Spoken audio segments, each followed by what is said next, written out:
Frankly, no. China will not follow what we're doing. It's opening one coal-fired power station a week, as I understand it. Why should they do that? Why should they curb back on their economic development? And indeed, let us just think what we can do on our own. We are responsible, apparently, for about 1.5 to 2% of global man-made carbon emissions. So even if we completely decarbonise our economy, it would make precious little difference. And indeed, I suspect that China would make that up within a year. In other words, if other countries don't follow us, we are doing something which will be completely ineffective in controlling carbon dioxide emissions.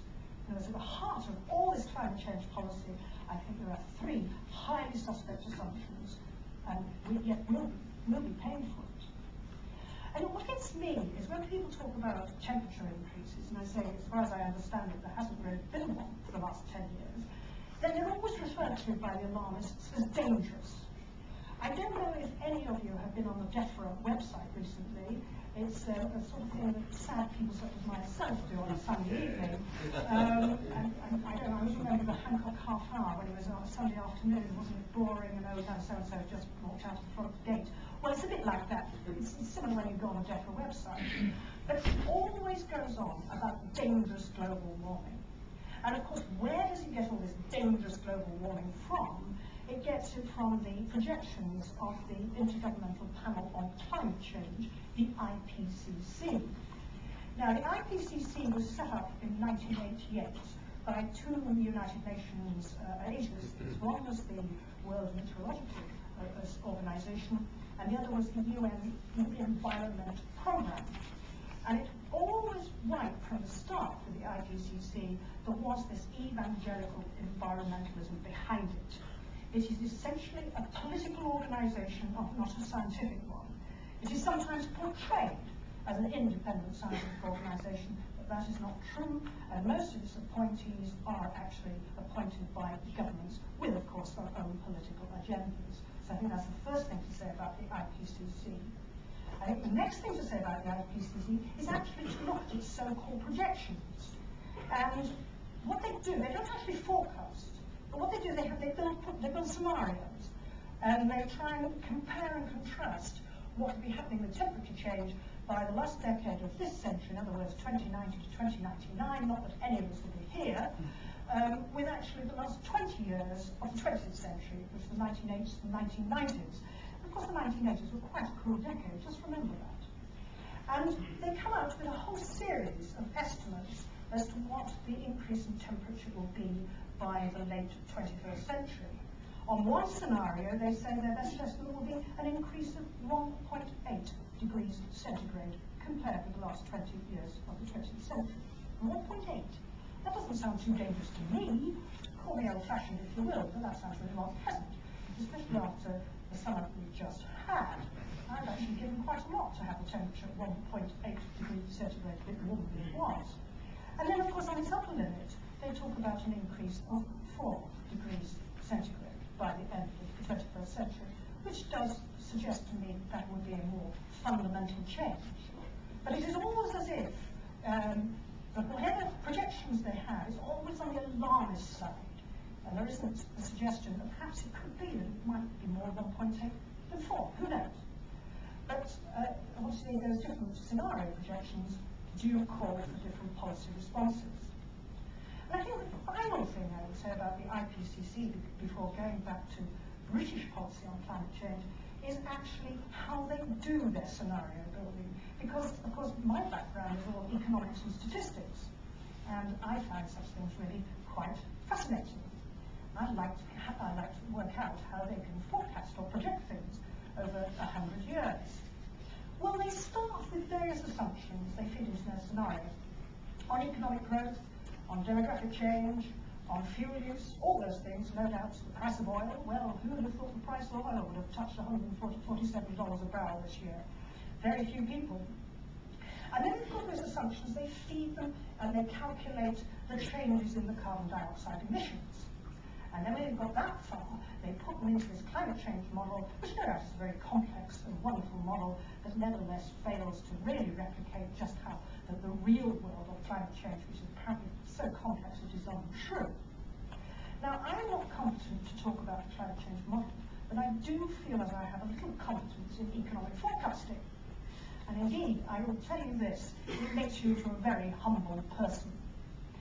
I should say the economic forecasts I put together 3 weeks ago probably are not worth the paper they're written on, unless the American, of course, doesn't get his bailout.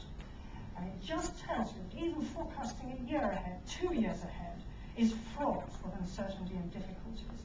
And you're telling me that the IPCC can really tell me what economic growth is going to be for the next 100 years? I simply don't believe it. I do honestly believe the IPCC scenario building should be taken with a very considerable pinch of salt. But, having said all that, it is behind our climate change policies. And I said right at the beginning of this speech, before I spilled my water, that in fact we have these two targets for cutting carbon dioxide emissions. One was a 60% cut by 2050, and one was a 26 to 32% cut by 2020. How are we going to achieve these? Well, one way, of course, is to send the economy into a severe recession, and we may well see that yet. But there are two strands, really, to the government policy. One, of course, is to go nuclear. Well, let's keep our fingers crossed about that one. And the other one is compliance with the EU's Renewables Directive. Now, the EU Renewables Directive doesn't concern itself with nuclear power, even though it is concerning climate change. No, nuclear power is banned. So what you're doing with renewables, things like wind turbines and wave power and biomass and hydroelectric power. And the idea is that they get 20% of total electricity sourced by renewables by 2020. In fact, it's quite easy to remember the EU's policies because they're all 20. There's 20% of this by 2020 and 20% of that by 2020. Now, we don't have to, we, Britain that is, don't have to actually get 20% of our electricity sourced by renewables by 2020, but we have just 15%. Now, you may think that that's being let off lightly, but believe me, it is not. Because, you know, in 2006, of permissible renewables, they accounted for only 1.5% of our energy needs. And here we meant to be getting to 15% of our energy needs. It is a huge uphill battle, believe me. And because we've basically gone down the wind turbine route, it's going to be extremely expensive. And insofar as anybody can calculate what this renewables directive is going to mean to this country, there has been an attempt by a query consulting group, and the actual information is on the BERR or DTI website. And they are saying that by 2020, if on the cheapest way of doing things, if we manage to hit our targets, or at least comply with the renewables directive, it will cost every household in this country £150 to £200 a year. Now, that may not seem very much, but on top of everything else, I suggest that it actually should be taken seriously. And I don't think there's any doubt in my mind that that is an underestimate.